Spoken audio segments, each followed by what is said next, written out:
KEMPER PROFILER Tones and Talks. We're in season 5 and now we're looking at episode 19. It's so great to have this special show tonight, and even better to have Thomas Dill with me. Hello, Thomas. Hi. Hi, Tom. How are you? I'm good. I'm a little bit excited because today is Fanboy Day, and it's so amazing. So bear with me if I talk too much this time, but it's so simple, but it's so special, and you turned out to not know it, and you recognized immediately as well how special this is. And today we are taking the Ultra Challenge and make ourselves, how would you call it, vulnerable, so to say, because we're looking at a guitar player and his tone and his special thing, this piece of music that he's famous for, and the band as well, and it's going on for decades. That's the weird thing. And we're talking about Limp Bizkit. Love or hate them, but this is just amazing. And the guitar player, Wes Borland, and I think he is just a very, very unique guy because he's so melodic in a way, so weird in other ways, and so innovative in terms of coming up with sounds and stuff like that. And this goes back to the 90s. I mean, it was even early 90s or so. Yes. And that special thing we're talking about today showed up again, and that's why I thought about that. Showed up just 2 or 3 weeks ago because Limp Bizkit, the Limp Bizkit, same setup, same guys. In 2025, we're on a huge tour. They were playing big arenas here in Europe. And I saw on TikTok and Insta and all these social media channels where people filmed Wes Borland with his latest costume in disguise, playing this track, and everybody got so into this melodic intro. Young people, middle-aged people, old people, it's just amazing. So what is it? The song is called Livin Up, I think. Yes. And it's from Limp Bizkit, and I think is it on the Nuki album or the one afterwards? You know more about that Yes. because you got really into this and know all the details. So let's. So, but I'm not the fanboy, but I will become a fanboy because I was not really deep into that Limp Bizkit, all the stuff and what they did. I listened a little bit to that, but it was not my absolutely favorite band. But as always, when you start playing their songs, when you start deeping into it, and you see, oh, this is really great. This is very tasteful, very great ideas, what Wes Borland have.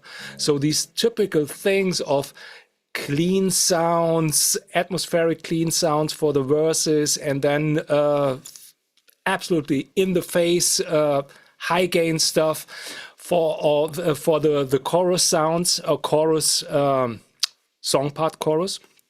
And absolutely fine. So I will show you some stuff what I found some. Yeah, and maybe just before you get Yes. into the facts, there's something as well, because Limp Bizkit are a very heavily discussed band because of the sometimes weird behavior of some members of that band. But I really liked, I think it's 3 or 4 tracks of them anyways, which are so special. That's the theme from Mission Impossible. Yes. Because that's another thing from Wes Borland that he nailed it so well. And the way the drummer is playing with it and stuff like that.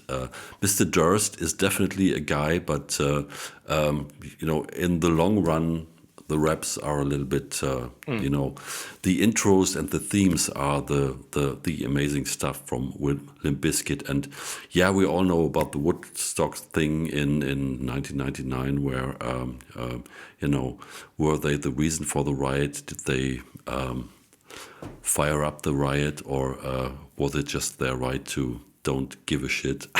What's their motto anyways, and just do their things regardless?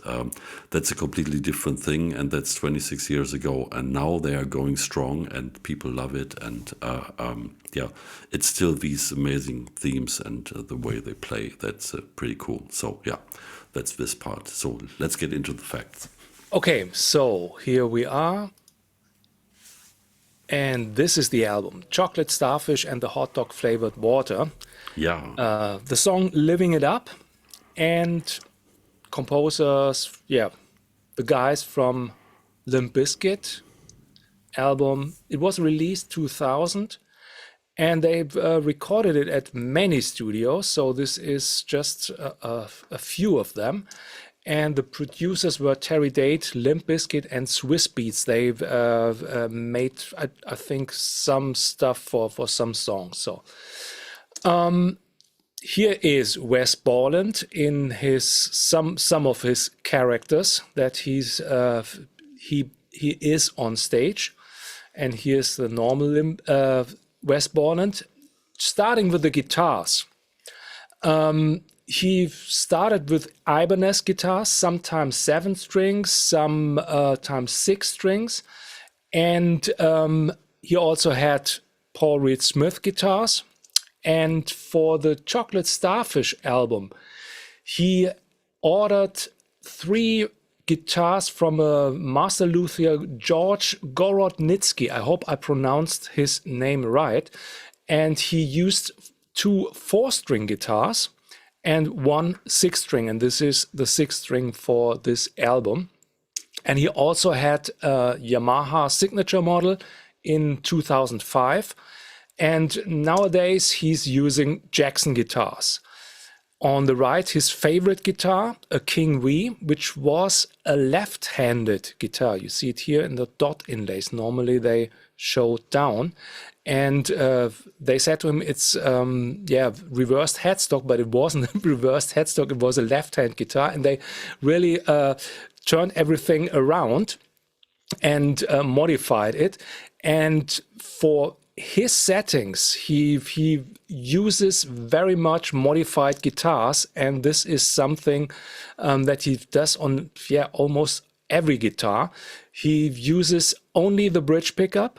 And he has a Seymour Duncan Invader pickup on the bridge position, Floyd Rose tremolo system taped to get a better grip, and then all knobs, controls out of the circuit, only a volume control. And this volume control should be far away from his string hitting position.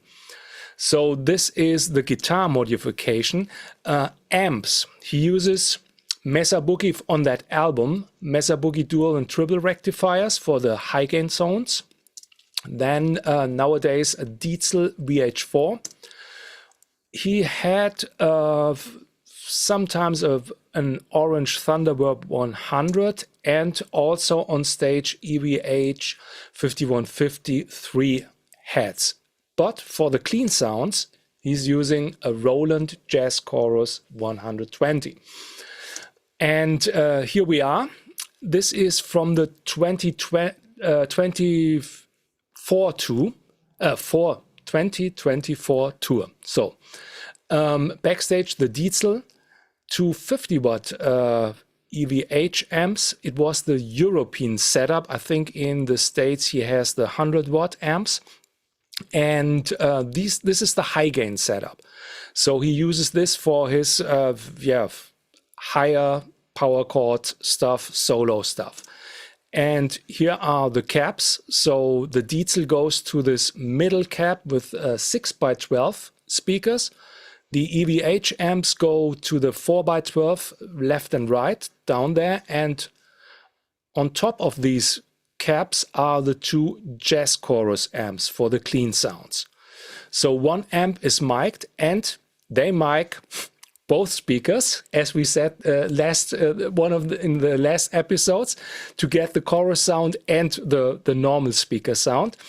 And I think there's only one amp mic'd, but he uses both on stage to get a really loud, clean sound. And this is from the last tour, from the Loserville tour from 2025. Here he has 6 4x12 EVH caps and the 2 jazz chorus amps. So then, pedalboard.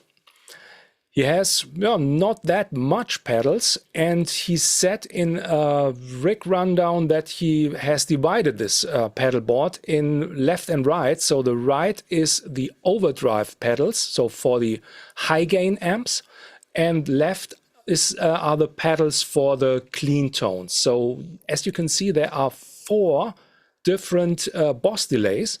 He uses one for a fast delay, for a slower delay. Then I think it's a mini Qtron, 2 Strymon, Timeline, and Big Sky. And here he has a ZVAX looper because sometimes he starts creating a loop and let the loop play a little bit. So this is the pedalboard, and this is something, all that stuff that we like to recreate. Now with the profiler and with just one guitar. Important for this song is he uses a tuning, normal tuning, standard tuning, but 3 half steps down, so to C sharp. And yeah, here are the 2 tones.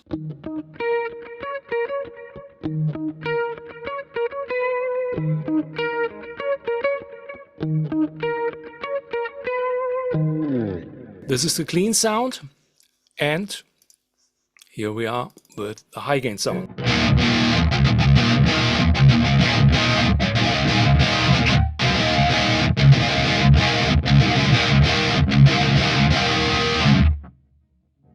So now going to the rig manager and checking out what's in all these rigs.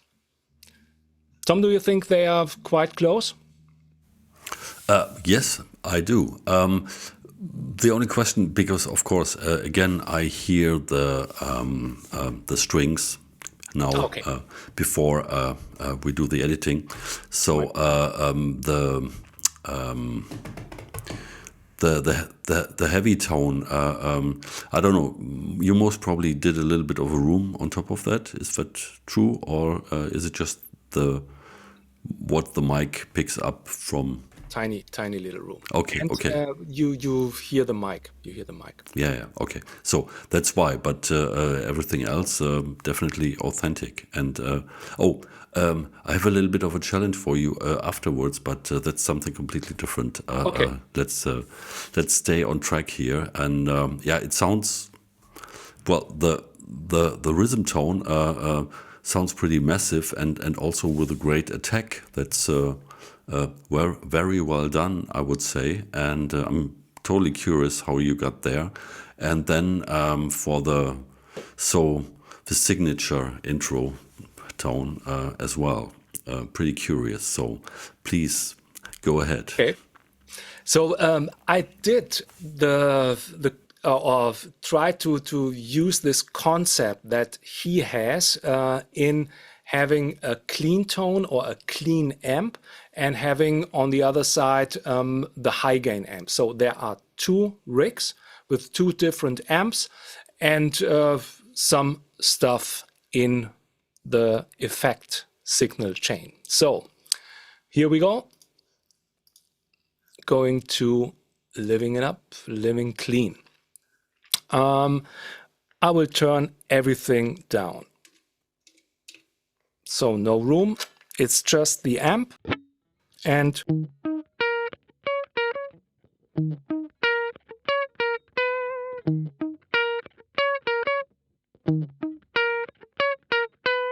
this is just the thing how it should be played because there's much going on with the delay.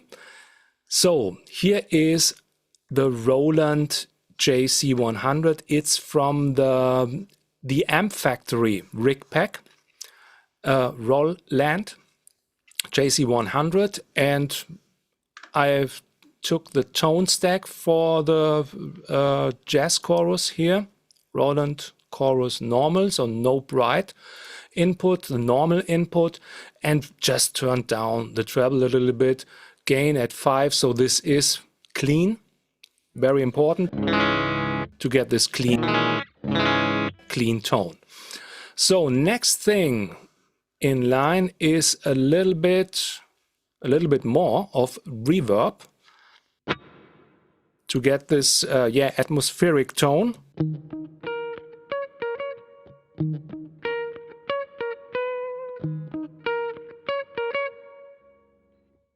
So then to get a little bit of the attacks even out, the compressor. Oops.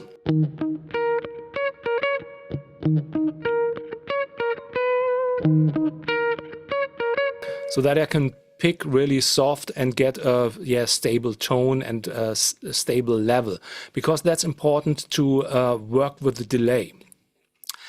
Next thing, when we're using the jazz chorus, we need a chorus sound, and I took the vintage chorus with a higher amount of depth to get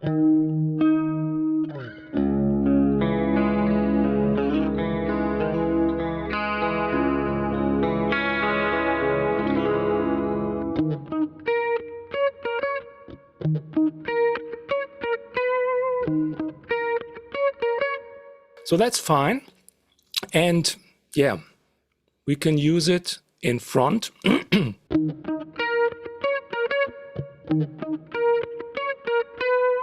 But I thought stereo is better for that one.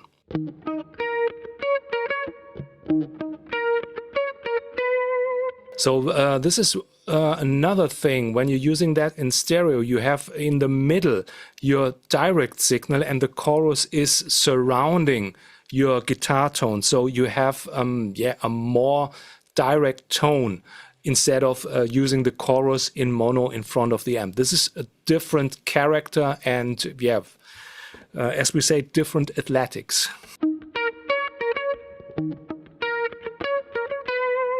So then delay. I started with the single delay. Important, there is the song tempo is at 102 BPM on the studio recording, and it's a dotted 8 delay. So duck, duck, duck, duck.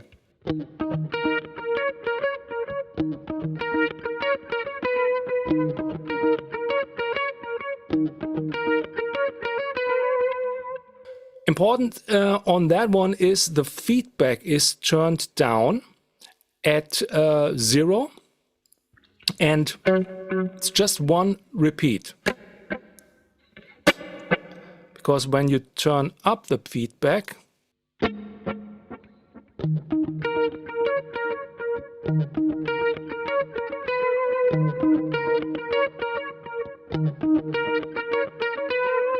it's getting muddy. So this is the first thing.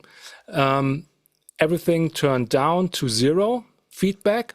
And another thing, I turned on the chorus. So to get more modulation on the feedback, on the delay signal. Without, I will turn up the feedback so you can hear the chorus effect more, and turn off the chorus.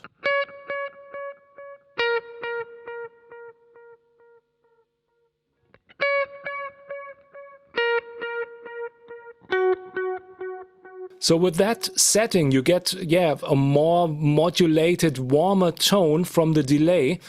And here we are, combined with the vintage chorus, it's pretty close.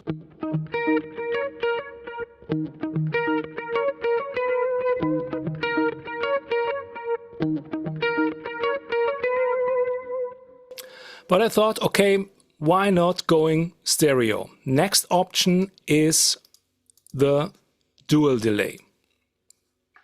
Here are the settings. 2 note values and all the same, 3/16, so the 8 note, dotted 8 note. Mix level at a higher amount because, yeah, I want to play with the delay. Also, the chorus turned up, so nearly close setting. And of course, high cut. This is also here in the single delay. I forgot that. 2000 Hertz. And here is the high cut at 3. So this is how it sounds like now in stereo.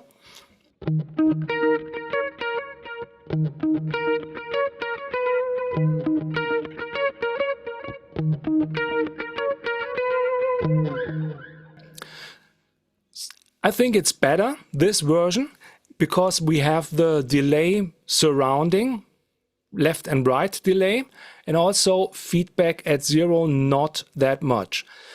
But I tried another one, the rhythm delay, and some weird stuff. Normally with the rhythm delay you can set up 4 note values, of course different note values, to get this rhythm delayed sound. But in that case I just set everything at dotted 8 note, but panned them differently. So we have the first 2 left and right, panned hard left and right, and then 3 and 4 we have a little bit more narrow. So we have 4 repeats in the stereo setup, and in the middle, in the center, we have the original guitar, and this is how it sounds like.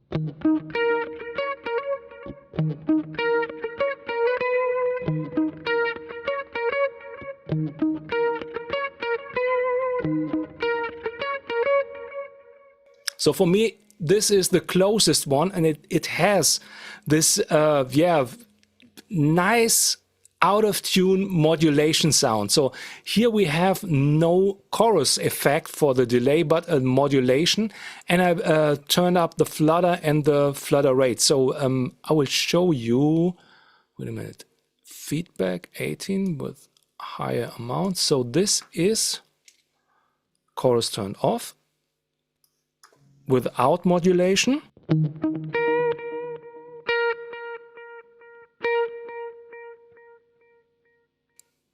And then with modulation turned on, it was at 8.6.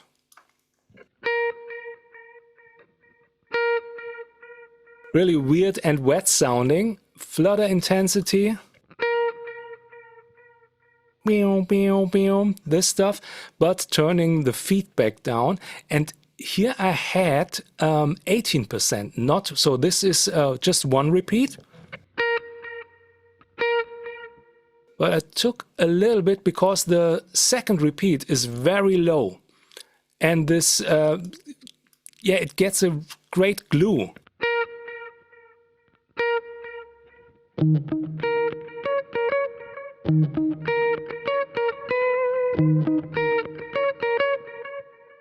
And with the chorus turned on,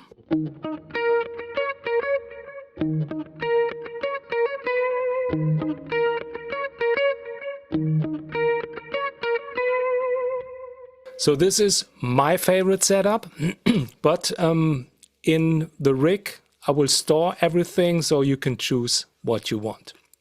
So this is the clean tone. Now going to the evil tone.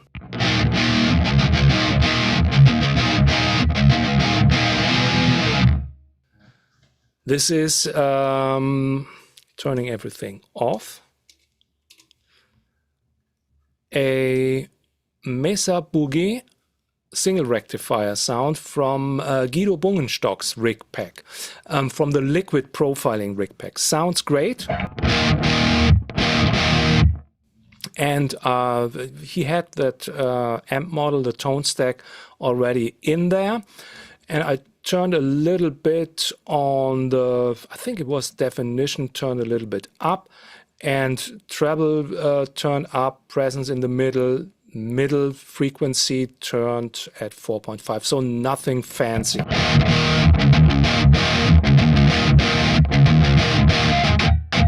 So very great sounding. The first thing to shape that tone was, oh, you asked for it, reverb. A little bit of reverb. It's a tiny room. So 0.5 seconds decay time and 11% mix level. Just to have a little bit of, yeah, 3 dimensions.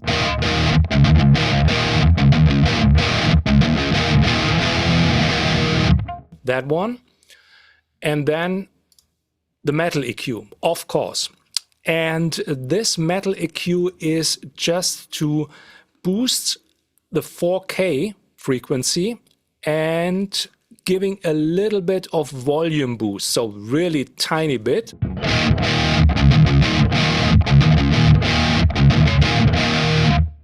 Without.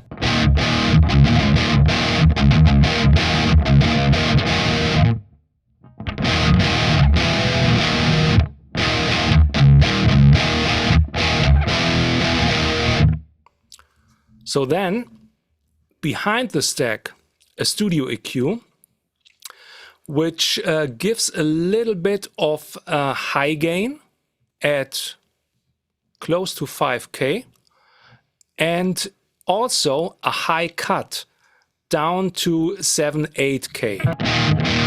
Just to yeah, smoothen things out, to not having harshness in the guitar tone. This is the high cut, and the high gain or high treble boost, let's say that one, at 5K is just a little bit to get a more, yeah, sharp tone. And we have a low mid scoop here with -2 dB at 529. So here it's more boo, and this is more suitable for band sound.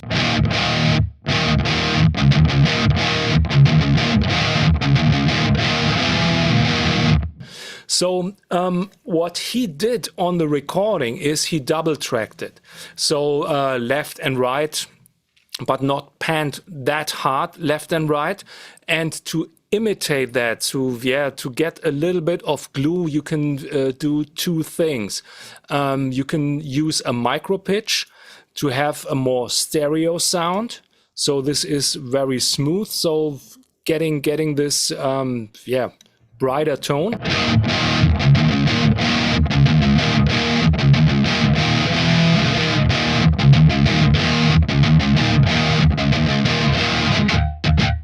That one. But if you want to go for the double tracked sound, you can use the double tracker.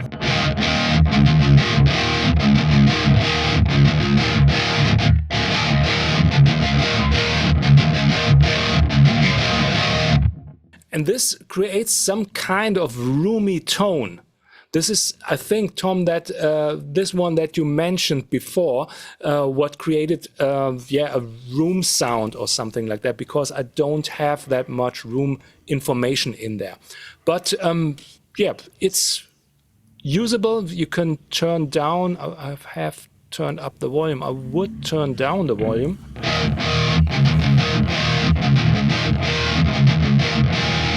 That's better.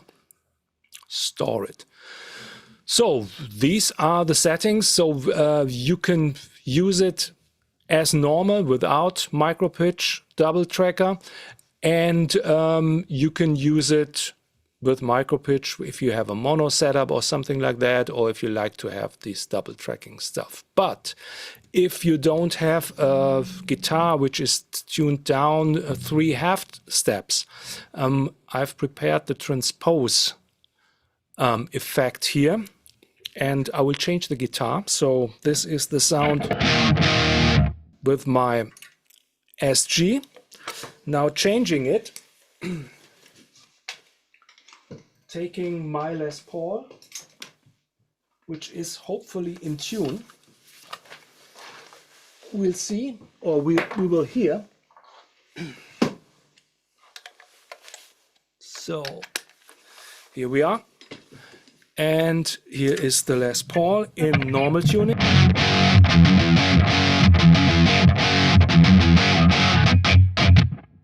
That one, then transpose, turning on -3.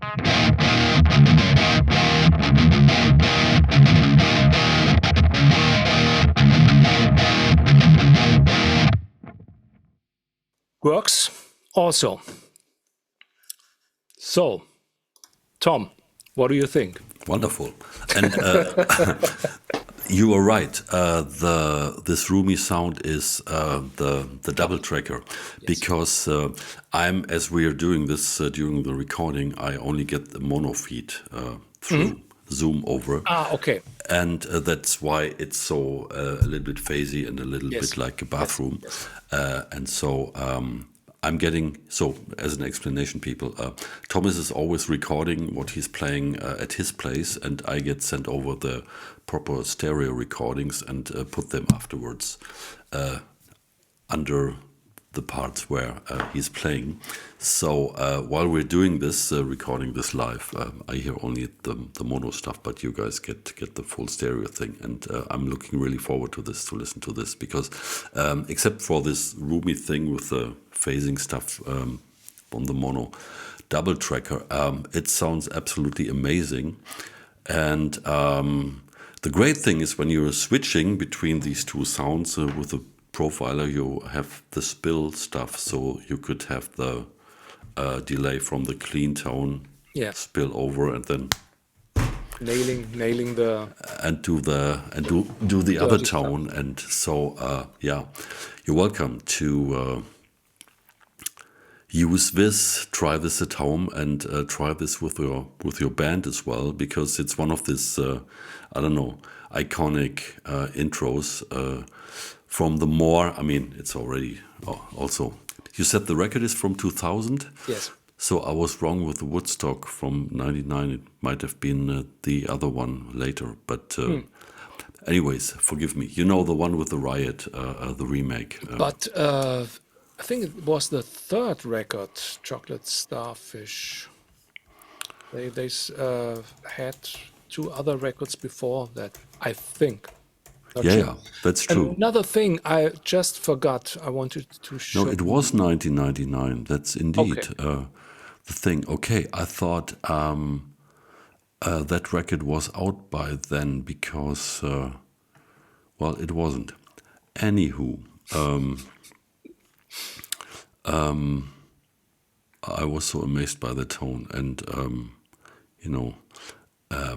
that it's still, got this big push in social media this year is so funny, and that 3 generations now are totally going crazy at the concerts. It's really amazing, and I just saw they are opening up for Metallica. Oh, okay. These days, so I mean the roster for the Metallica shows is just amazing, and I think it's coming up 5th of July is going to be the final ever for the time being, at least, Black Sabbath show with a lot of big guys going there as well. And we'll get to know more about it because we have a man on that boat, I heard, and it's going to be interesting. Oh, so I forgot something. Okay. Show everybody the settings of the double tracker. Here, it's not far left and right, so it's just at 55% because my orientation was the original sound, so he has not panned the guitars that much left and right. So I thought the more narrow sound with stereo 55 is better and not that loose, just close to the original sound. So this is, and no detuning. And I turned down the volume because it's getting louder when you kick in the double tracker. So that's it. That's what I just wanted to mention. Wonderful. Thanks a lot. Yeah, and it's pretty cool. And well, it's simple to play, but you have to take care of. No, be careful because the delay is supposed to do You need to play with the delay. very essential stuff. Yes. Yeah. And it's absolutely fantastic, fantastic atmosphere. It grooves. Perfect. Yeah, indeed. So yeah, try this at home and try variations, of course, because it's a unique style of playing and combining these tones. And yeah, who knows what you can come up with. And by coming up with, I forgot it during the last two shows, I have a request, maybe somebody can help. I told Thomas already. Totally out of context, of course. This is a 5-way blade switch, you know, like a typical Strat switch, but an imported one with the 8 connections on one side. And I want to do 2 humbuckers with coil split. Oh, Jesus. two humbuckers. The peace sign brings the balloons, I guess. Well, maybe not. So 2 humbuckers with coil split, and in the middle position, the 2 single coils at the same time. And I can't find a switching scheme, soldering scheme for this. Everything's a little bit off, and I thought it should be easier to find something like this. So if anybody has that, because I think it's not so uncommon, this wiring, please, I'd be happy about a little post to a page where maybe there's a scribble or so. Okay. Back to Mr. Borland. Yeah, it's amazing with this pedalboard. And also, there's a thing I did this morning because we have this thing called ChatGPT, you know. And I was asking, how would it work for a Wes Borland Limp Bizkit style intro of this same famous song "Living Up"? What kind of settings would you suggest with a profiler? And so that thing is answering. Okay. And you beat it, Thomas. Better than AI. Because you understood immediately that it consists of 2 amps because it's a clean tone and a distorted tone. Oh, great. And then it was pretty cool that this thing, the ChatGPT knows the profiler, indeed. Okay. And is then offering even, details to, which effect to activate in profile type, Roland JC120 or similar, gain, this clarity, blah, blah, cabinet, effect session. Stomp A, it says. So it definitely knows the profiler. Stomp A. Compressor to smoothen the transients. Okay. What you did. Chorus. Delay, crucial. Stereo or dual delay. And then feedback, low also. And add subtle modulation. You had that as well with the chorus. And a little bit of reverb. And it knows even the type, Hall or Legacy. And then some EQ tweaks also. And it's pretty amazing. But you beat it. Yeah, absolutely. Now I can tell the truth. I asked them before. You did? That's all I made, for all this stuff, asking ChatGPT. But who cares? I mean, I also thought it's so cool because for a couple of years now, we are just putting stuff about the profiler onto the internets and into your heads, people. So, and this thing has access to at least everything we have put onto the internet and you guys put on the internet as well. So we can now, of course, feed from this for some other stuff and make some shortcuts to, well, one day I had this rig and I haven't stored it and it blah, blah, blah. So this guy might be able to to find the settings for something like this. And yeah, but I think this presentation of us is a little bit more lively as well. I hope so.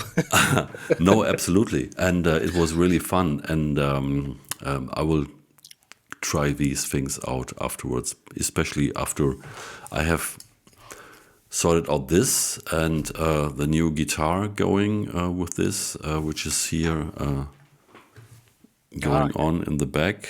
That's Luca, not finished yet. And so playing these tones of yours, and maybe take the challenge if I'd be able to morph it and not switch it. But then the amp might be the most critical thing. Yeah. So this would end this season, I would guess, because there are some things coming up which make it all right to start a new season. So we would be starting season 6 very soon. So look out for it. Thank you, Thomas. I hope you will be joining me in season 6 as well. I think so. Because without you, it would be nothing. Oh no. No, that's true. You have all these things so down. That's amazing. Yeah, looking forward to this and having a great year. Festival season coming, whatever. Profiler is used on major production these days. Lady Gaga played Coachella, I could tell you, and Beyonce these days is on tour, and I just realized that Aria O'Neil, the guitar player, is playing Profilers as well. I haven't seen pictures yet, but that's also a pretty big thing, and some others as well. Okay, let's not get into bragging. Thank you for watching. Thank you, Thomas, for nailing this tone so well, and take care. Bye-bye. Bye.